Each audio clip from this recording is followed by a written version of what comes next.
Okay, we're back. Here's segment 3 of class 3. And this is about setting limits playfully.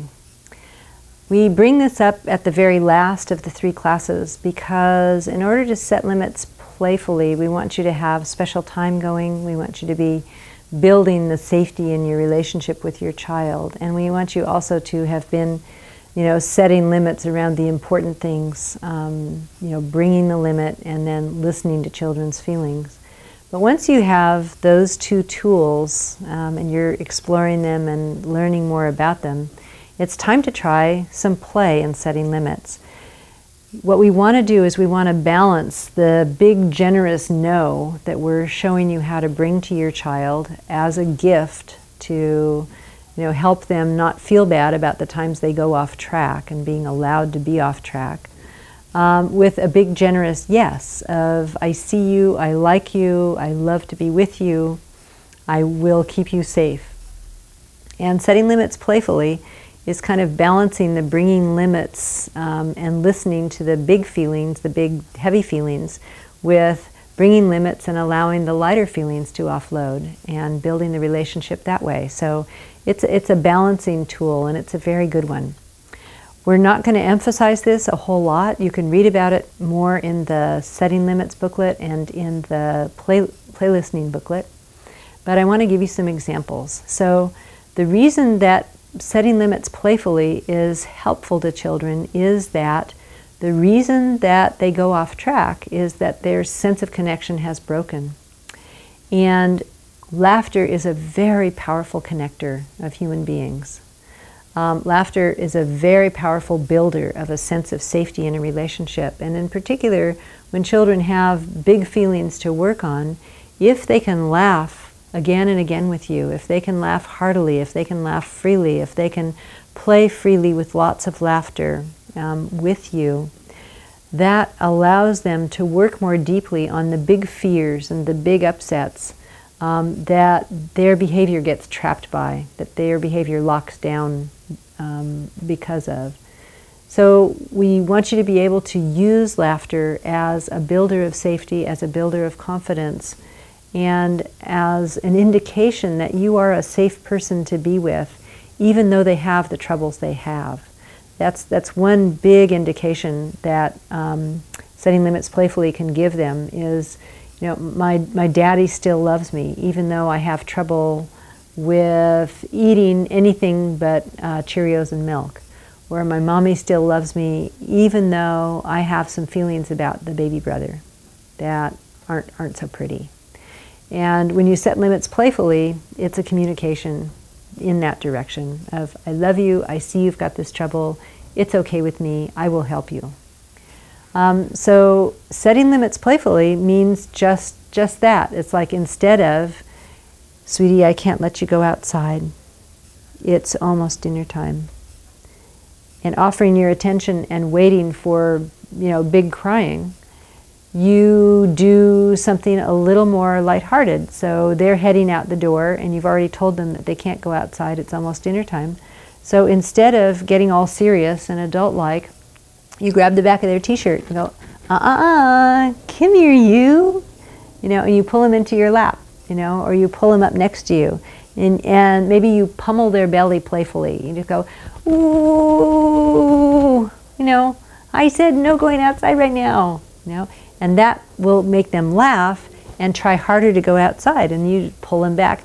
Hey, you, come back here. Ooh, time to stay inside. And then they'll make a beeline for outside. And you can go back and forth, helping them laugh, making eye contact, enjoying them, giving them little sort of, playful, what do I want to call it? Playful pushback, for their wanting to do what you don't want them to do. But you're not saying, oh, I can't stand this behavior, please never do that again. You're saying, I'm going to spend 5 minutes here letting you try to run out the door, and I'm going to find playful ways to keep you inside so you can laugh, so we can get together. So by the time we get to the dinner table, we're in good with each other. Or, so by the time I say, sweetie, I can't play this game anymore. I'm going to get in front of the door now. And you get in front of the door, you know, so they can't get the door handle.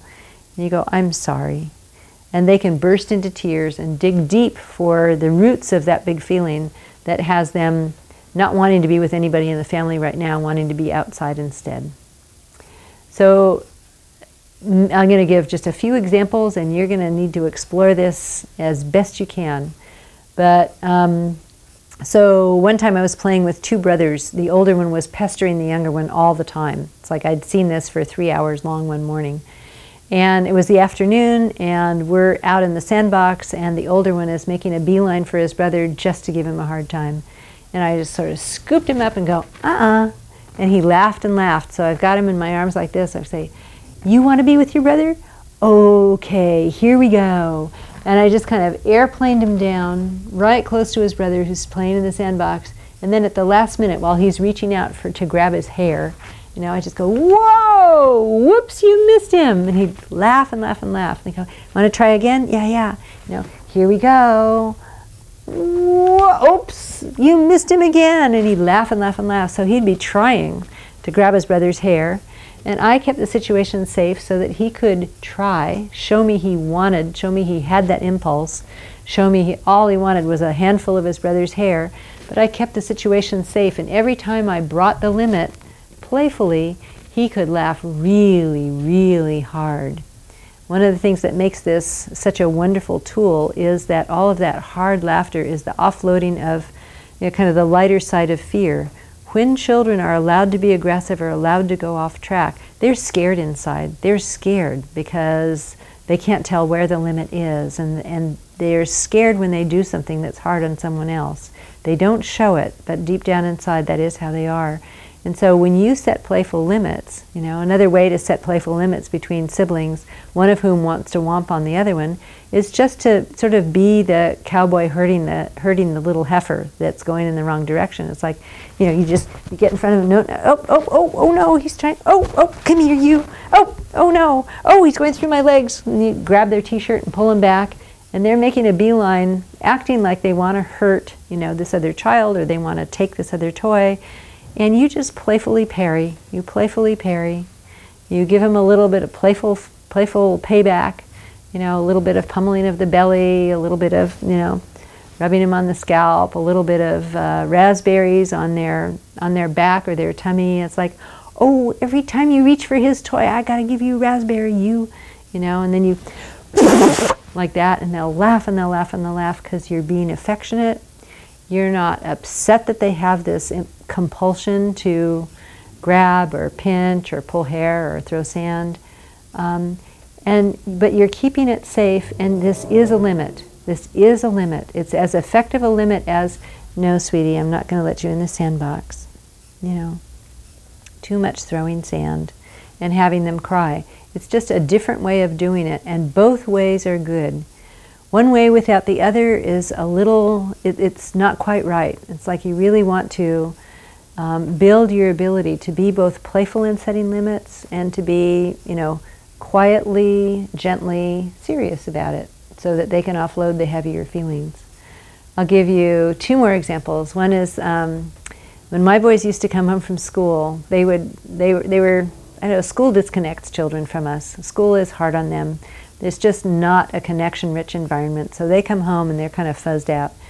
And what they used to do is they'd walk into the house, they'd make a beeline for the cereal cabinet, they'd get out the Cheerios, pour themselves a big bowl, pour milk all over it, you know, sit down and gaze out the window while they're feeding themselves Cheerios. And they were not really even hardly looking like human beings. You know, no light in the eyes, you know, no joy in life. They're just kind of eating their Cheerios. And this is not a serious problem. It's like, you know, it's a little bit of disconnection, but I didn't like seeing them eat without awareness or eat without joy or just being all fuzzed out like that. It just didn't seem right to me. So I set a limit. So when they would come in, they'd head for the cereal cabinet, and I'd head for the cereal cabinet too. And I go, I don't think so. And I grab the Cheerios and run through the house. And they would be running after me, you know, Cheerios, Cheerios, we want the Cheerios. And I'd run into this room and and run back out, run into the next room, and I'd run all around the house with the Cheerios, and they'd all run around after me, and finally they would tackle me, and finally they'd grab the Cheerios away, and I'd get up and I'd grab them back, and we'd have, you know, a 3-minute or a 5-minute tussle over who's going to get the Cheerios. And, you know, Cheerios are leaking out of the box and they're flying here and there, but we're having a little Cheerios fest.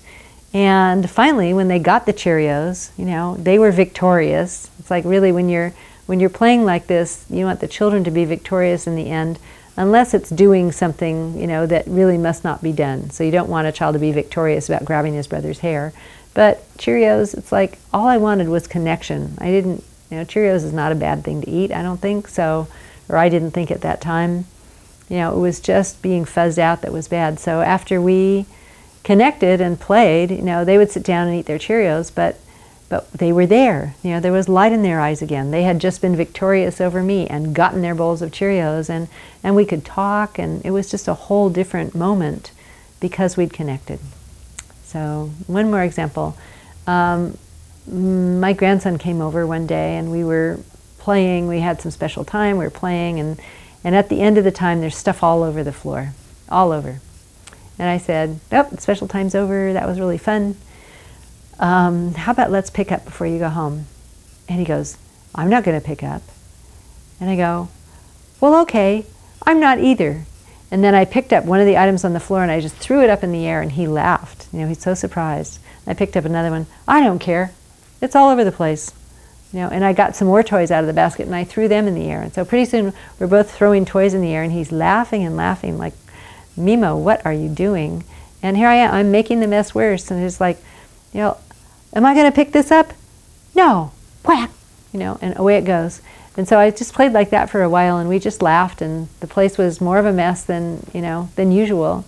And I just decided, you know, I could have insisted that he pick up, but I just decided I want to see what happens if we just laugh about this for a while, and I let him go home. And I did pick up. It's easier for me because I'm just a grandma. It's like I don't have to live with the mess all day if I don't want to.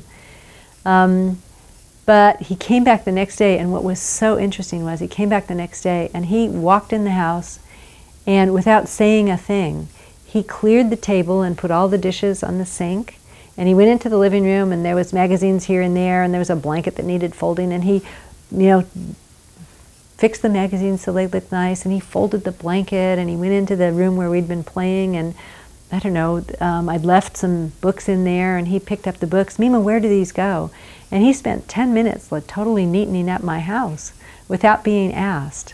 So it sometimes can take a little while for the laughter that children have when you're setting the limit playfully or playing with a little hitch they have in their behavior. It can take a little while for them to come around, but they do come around. It's like anytime you've got laughter, you're going to have a child who's thinking better soon, or who's able to cry with you and then thinking better soon.